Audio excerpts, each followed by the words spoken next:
Shadow of Mordor was a great game, one of the better games to release the year it came out. It was the Middle Earth game with a fusion of the Batman combat and Assassin's Creed style. A perfect combination of mindless action with a bit of story to interest you at the same time.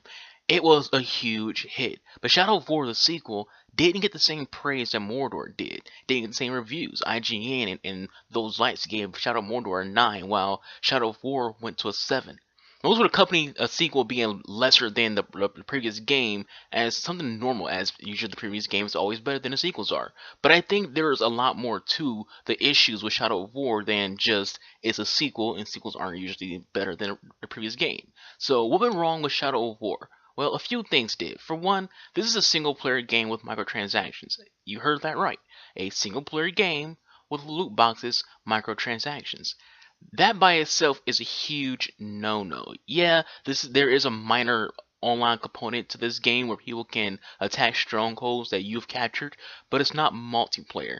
This is literally a single player game. You're not playing with other players, so why are there loot boxes?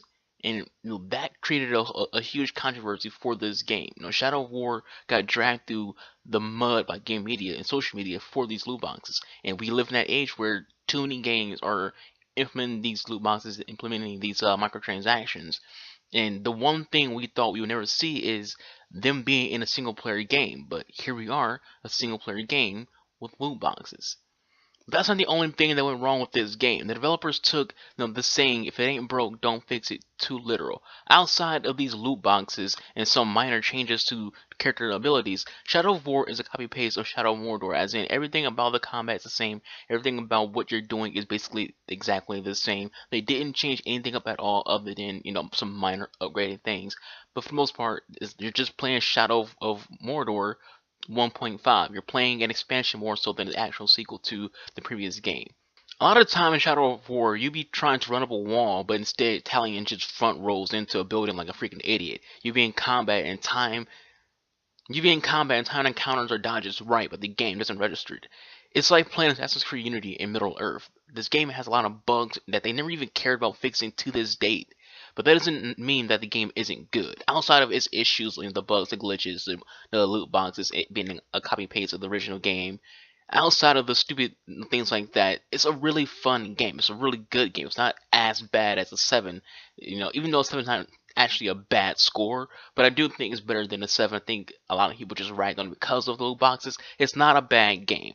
However, some things went wrong with it that held it back, that kept it from being an even better game than it could have been, especially it being just a clone of the original game. It is at its core still Shadow of Mordor's clone. It is the same fun we had with that game. It's still the same mindless hack and slash fun we had with the original game. It is a great game. It just has issues. Alas, the developers who did miss a beat with this game, and that's what went wrong with the game. For some reason, I don't know if it's the publishers or the developers who rushed this game, giving it all these bugs and issues, or the publishers that forced loot boxes into the game. But those are all the things that hurt an otherwise fun experience. The fact that it's so buggy, the fact that there's these loot boxes, the fact that it's a sequel, but it doesn't play like a sequel. It plays like an expansion. Like if you ever played Dragon Age Origins, there's Dragon Age Awakening. It's like that. It's just a new addition to an already good game, and not a full-fledged sequel. That's kind of what it feels like with Shadow of War. With all that said, that's it for this episode of What Went Wrong. Leave any thoughts you have in the comment section below. I've been your sister Archangel, the real undiscovered talent of YouTube. Thank you all for watching. Hope you all enjoy. Please be kind to one another, and I'll catch you guys next time.